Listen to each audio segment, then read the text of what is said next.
Welcome to my channel. Have a good day. Let's start studying. Part 1. The Silver Swans. I don't think that I've ever been in love. She stopped for a minute, and then she continued, How will I know? My name is Dr. Horatio Funderby, but I am not the kind of doctor who sees sick people. I am called a doctor because I have spent many, many years studying. I studied history, and I now have an important job at the British Museum in London. Every Sunday afternoon, I walk along a path in Chelsea, on the bank of the River Thames. A lot of painters live in Chelsea. People often think that I am a painter. I look like one, and I dress like one.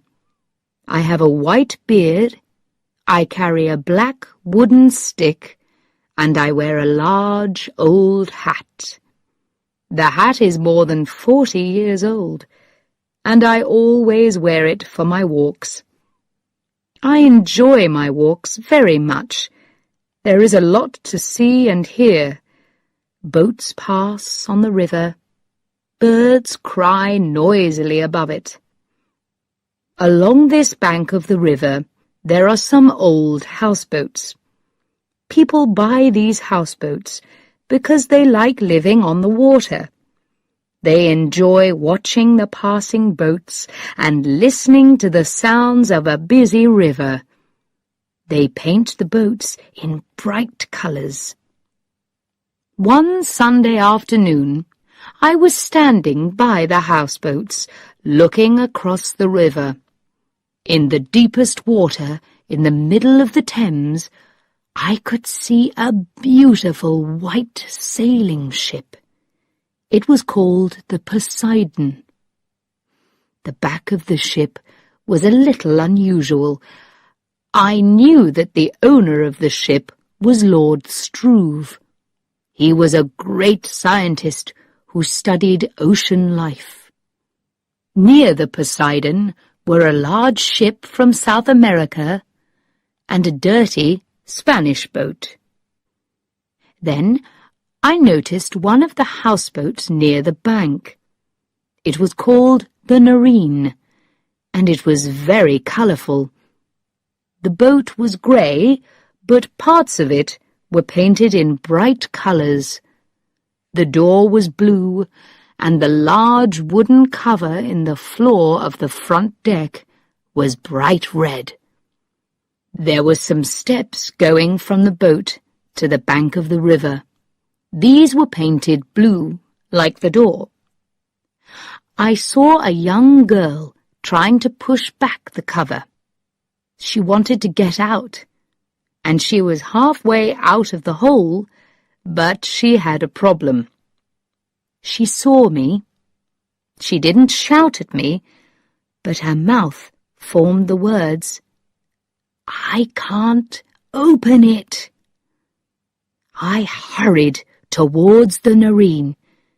It was sitting on the bottom of the river, and I had to walk down the blue wooden steps over the water of the Thames. I went carefully along the deck of the boat until I reached the girl. "The new red paint has dried, and I can't open the cover," she said. "Wait a minute," I said. I used my stick to open it. A few minutes later, the girl climbed out onto the deck. She was about 20 years old. She was wearing old blue paint-covered trousers and a grey shirt. I thought that she looked quite beautiful. She looked at me with big green eyes. They were the loveliest part of her face. "Thank you," she said. "That's all right," I replied. I was glad to help. "You're a dear man," she said. "Do you know who you're like? You're like one of those older men who work in museums. Oh, I'm sorry.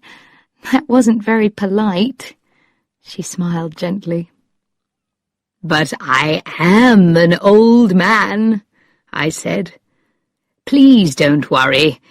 In fact, I do work at the British Museum. I'm Dr. Horatio Funderby.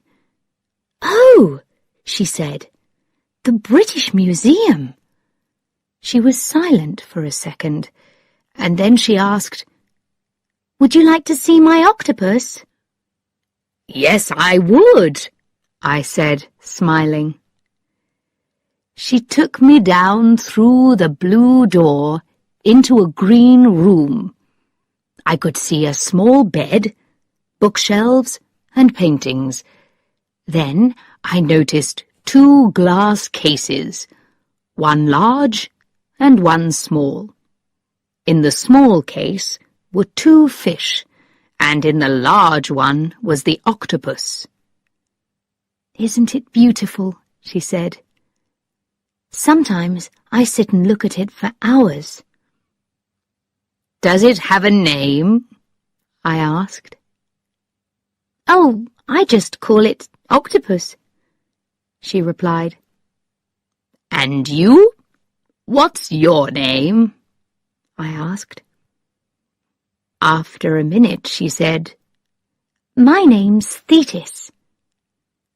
Ah, I said, that's the name of one of the water people in the Greek stories of long ago. Thetis was the daughter of Nereus and Doris. They lived at the bottom of the sea. She pulled her ear thoughtfully. My real name's Alice, she said. I call myself Thetis because I'd like to live at the bottom of the ocean. When she said this, I could understand the reason for her green room. It was quite dark in the room. The only lights were the ones that lit the glass cases. The paintings on the wall were in blues and greens, and showed fish and other underwater animals. I was sure that she was the painter. She was almost a water child herself, with her small nose, large eyes, and pretty short brown hair. Would you like me to sing for you? She asked. Oh, please do, I replied. My song's called The Silver Swans, she said.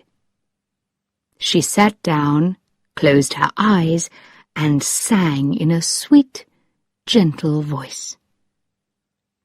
How shall I know my true love? When will my true heart speak to me? Oh, when the silver swans come sailing, then I will know my true love. Then I will be with my true love, forever with my true love. It was a beautiful song, but I felt that there was a sadness behind the words. The words were wise and understanding, but I knew that the young girl in front of me was never in love. That was lovely, I said. Thetis opened her eyes. Thank you, she said. Who wrote it? I asked. I did, she said. It's mine. Do you often write songs? I asked, surprised. Only when they come into my head, she replied. Suddenly, she moved towards me. How will I know my true love? She asked seriously. How will I know when I'm really in love? How old are you, Thetis? I asked. I'm 21, she answered. Have you been in love? I said. No, she replied. I don't think that I've ever been in love. She stopped for a minute and then she continued, How will I know? Who will tell me when I am? You're so old and wise. Can't you help me? She looked pale and unhappy. I thought carefully before I answered her questions. At last I replied, When he's ill and ugly, and you can still love him, then you can be sure. When he is ill and ugly, she said to herself quietly. She sat there thinking. Then suddenly she remembered that I was there. Oh, I'm sorry I'm being rude, she said. Would you like some tea, Dr. Funderby? I'd love some. Thank you, I replied. She disappeared for 2 or 3 minutes. I looked round the room again. At last she returned, carrying the tea things. She poured out the tea. As she lifted her cup to her mouth, she said again, When he is ill and ugly. Oh, thank you, Dr. Funderby. She smiled at me. We talked for about half an hour. She told me about her mother and father. They also lived in London, but she wanted to live alone on this houseboat. She loved it because it was on the water. She had an evening job, but she did not tell me what it was. Suddenly, I began to feel quite ill. I wasn't sure why, but before I could decide, Thetis asked, Would you like to go out on deck? There was not much room at the back of the boat, but it was enough for the 2 of us. Then I saw with surprise that there was water all round the boat now. 4 dirty white swans went past us. Their feathers were dirty with oil from the river, and their eyes looked very unfriendly. Thetis looked at them. I said, smiling, Perhaps they're the silver swans in your song. Perhaps you're going to meet your true love. She only said, These swans are a dirty grey silver. Then a small wooden boat came up to us. There was a tall, strong man in the boat. He looked about 35 years old. He was wearing a blue sailing shirt and dark blue trousers. He had black hair, a beard, and bright blue eyes. "Hello!" he shouted, and his white teeth shone against his dark beard. "Have you some cotton to mend my trousers? I caught them on a piece of wood." "Yes, of course," Thetis called back. "If you climb up here, I'll mend them for you." The sailor laughed. "I'll do it. I can't tell you where they're caught," he said. "Oh, I understand," Thetis said, smiling. Then she went to find the cotton. When she returned, she put it carefully in a piece of cloth. Then she threw the cloth into the boat. The sailor caught it. "Clever child," he said. "Thanks very much. I'll be quick." He moved the boat away and then tied it up next to another boat. We watched as he mended his trousers with his back towards us. While we stood there, a large boat went past. The Nareen started to go up and down in the water. I suddenly felt very sick. Thetis saw my face. "Oh, you poor man," she cried. "I forget that moving boats sometimes make people ill. Come with me. I've got a bottle of medicine. It will soon make you better." She helped me down into the green room and sat me in a chair. I was feeling very ill now. She went to a small cupboard and got a small brown bottle from it. She poured something from it into a spoon and gave it to me. "They discovered this medicine during the Second World War," she said. "Some of the sailors suffered badly in storms or when the sea was rough. You'll feel fine in a few minutes. Just sit there quietly." She went out on deck. I heard her shout to the man in the boat. "Hello again. What's your name?" "Hadley! Richard Hadley!" he called back. "What's yours?" I've heard that name before, I thought, but I can't remember where. "Thetis," she replied. There was silence for a minute. Then he said, "Oh, that's the name of the daughter of Nereus and Doris in the old Greek stories. They lived at the bottom of the sea." He was silent again. Then I heard him call, "Where's your father?" "He isn't my father," Thetis said. "He's an old man who's visiting me. He's feeling sick, so I've given him some medicine." I heard the laugh in the sailor's voice as he shouted, "What? Sick? On that old houseboat? It's like dry land on there."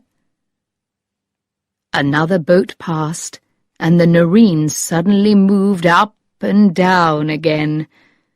But the medicine was beginning to work. "It isn't an old boat," Thetis said seriously. "It's my home, and it does move up and down a lot sometimes. You need a strong stomach." "Oh, yes, I'm sure that you do," he said, but I knew from his voice that he didn't really believe her. "Really, it's true," she continued. "Perhaps even you'll get sick one day." The sailor laughed loudly. "Who? Me? Listen, child, I've sailed every ocean and sea in the world, and in all sorts of weather, and I haven't been sick yet." I heard Thetis say, "There's always a first time. Would you like to try?" "Tell me when it gets really rough," he said. I heard his boat touch against the Nareen as he continued. "You're not as young as I thought. I'm sorry that I called you a child. Perhaps I'll try your boat sometime. Well, thanks again for the cotton." At last I began to feel better. When I went up on deck, Thetis was looking out across the river. She was watching the sailor as he went out towards the lovely white ship. "Oh," she said, "you're better." "Yes," I said. "Good," she said. "That medicine always works." Then she added, "He said some very unkind things, didn't he?" I started to say, "He—" "But wasn't he beautiful?" she continued dreamily. Part 2.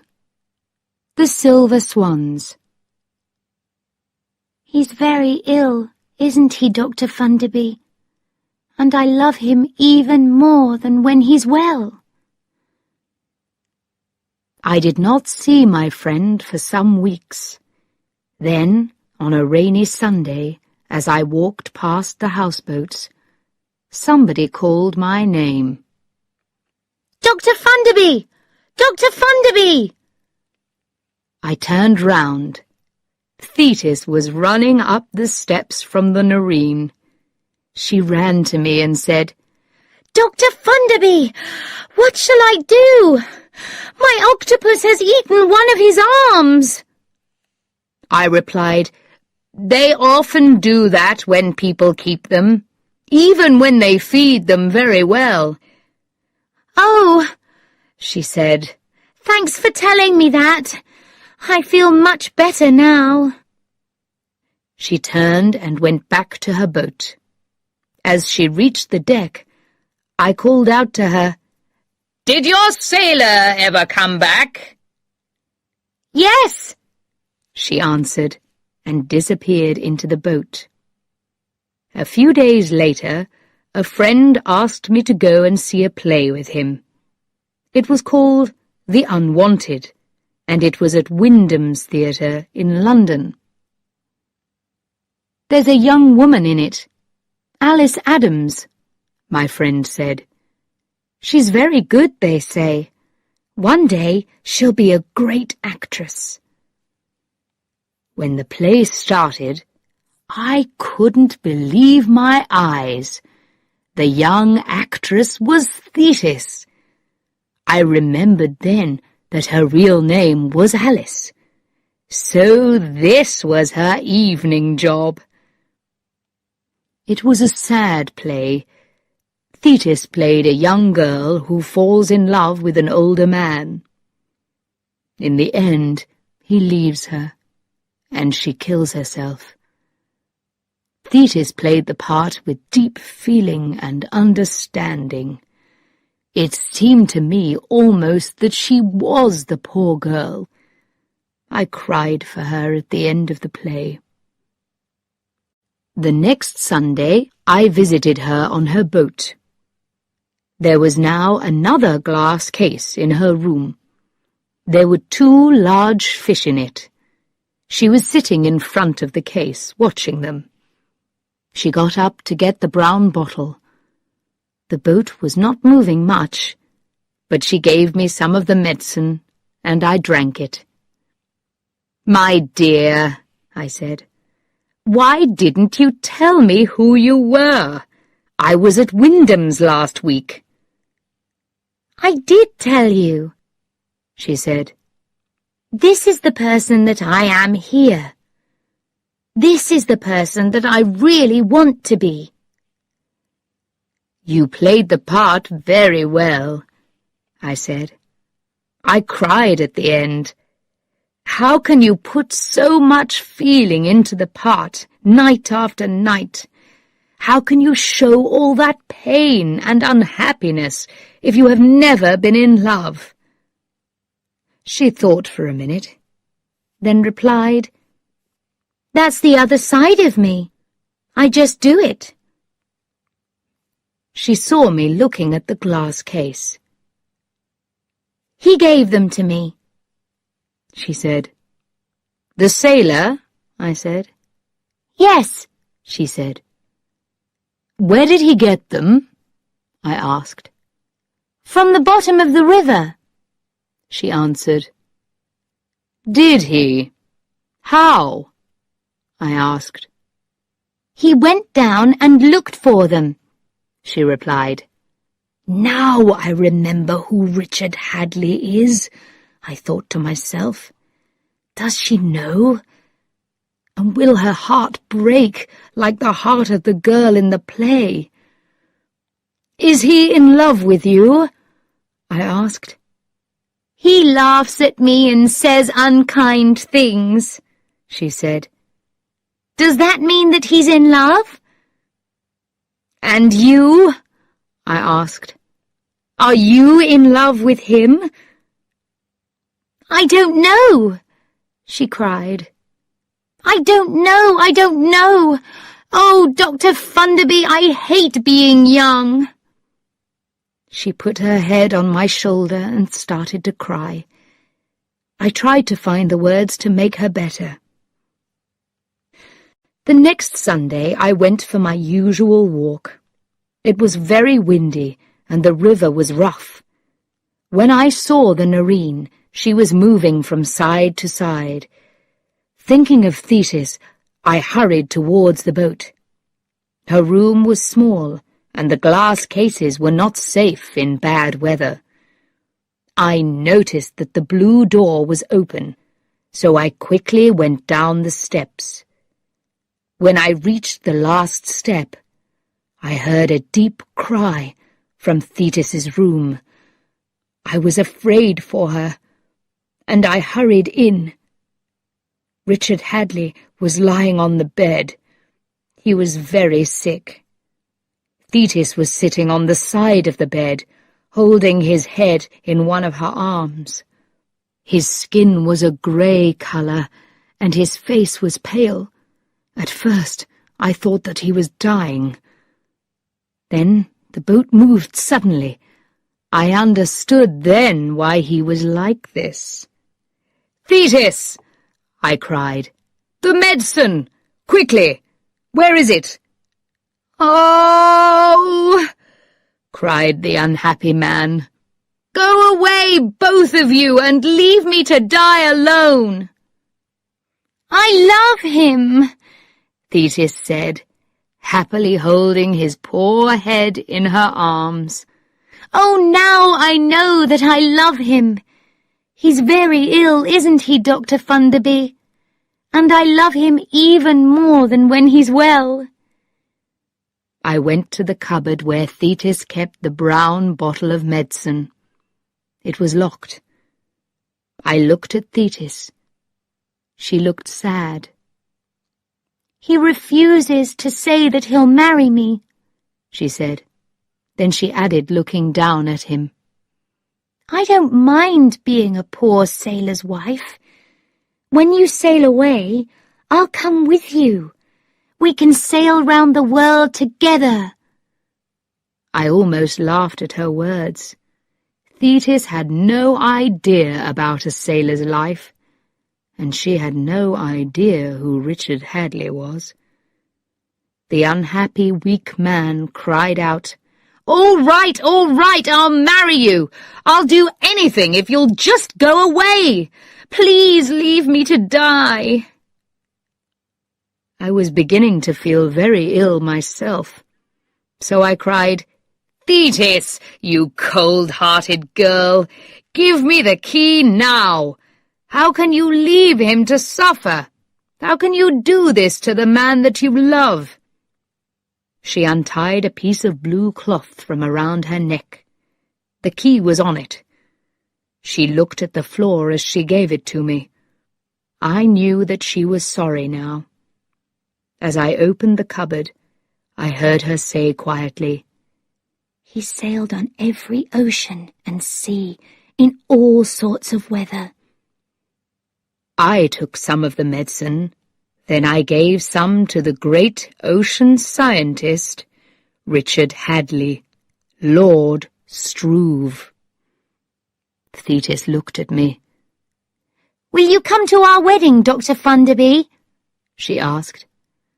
I was still feeling sick, and I was not happy with her, so I replied, "If he marries you after this suffering, he's crazy." Lord Struve probably suddenly felt better because he sat up. He said, "I'm glad that you said that, Dr. Funderby. Promises don't mean anything when they are made in ill health." "But you wanted to come onto the Nerine in this weather," she said sadly. The colour was returning to his face. "I came for a good reason. I love you, and I wanted to tell you that," he said. "So why didn't you tell me?" Thetis asked simply. For a minute, he did not know what to say. Then he said suddenly, "Because I felt ill. Now listen, Thetis. If you're going to marry me, you must know two things. You must know who I am. You must know what I do." "They don't matter," Thetis replied. "I love you." I was feeling better, so I said, "And you're acting?" Lord Struve looked at me in surprise. "Who's acting?" he asked. "This is Alice Adams," I cried. "She's been in the play The Unwanted at Wyndham's for the last 2 years." He looked at her. "This child?" he said. "She is a child, isn't she?" Thetis moved her head in a silent yes. But I said, "She's England's best young actress, and she's 21. He stood up. "Yes!" he cried. "I remember reading something a long time ago. I've just come back from the Galapagos," he continued. "I haven't heard anything about England for nearly 2 years." Thetis jumped up and ran to him. "Oh, please take me there," she said in an excited voice. "All my life I've wanted to go to the Galapagos. Can sailors take their wives with them when they go?" Lord Struve cried, "I'm not a sailor, Thetis. I'm a—" He stopped. He found it difficult to say. "I'm a lord," he started again. "I'm a kind of ocean scientist. I do a lot of my work underwater. But you're acting—" Before he could finish, Thetis said, "It doesn't matter. I never wanted to be an actress. I only do it for the money. I can buy octopuses and live on the Nerine. Do you know what a good octopus costs?" Lord Struve held both her arms. "Thetis, can you be serious for a minute? Do you really mean that you'll give all that away for me?" "Of course," she replied. "More than anything in the world, I would like to walk with you on the bottom of the ocean, near the Galapagos, because—" She stopped for a minute, thinking. "Because I'm sure that I love you. Dr. Funderby showed me that." For another minute, Lord Struve held her 2 arms, while he looked up with a very happy look on his face. He seemed unable to believe what he was hearing. And so the song of the silver swans came true. Thetis, the water child, married her lord of the sea, Richard Hadley.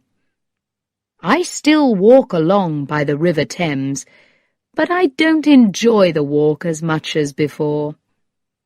Lord Struve, his wife, and her octopus have gone away to a beautiful island in the Pacific Ocean. There they work together with the wonderful undersea plants and animals around them. A family have bought the Nerine, and they have painted her a dark brown colour. They have changed the name to the Nelson, after one of the greatest British sailors, Sir Horatio Nelson. I pass her every Sunday, and a washing line goes from the back of the boat to the front. It is filled with washing, the clothes of small children, and I think as I go past, do they have strong stomachs like Thetis, or did she give them the name of that wonderful medicine in the brown bottle?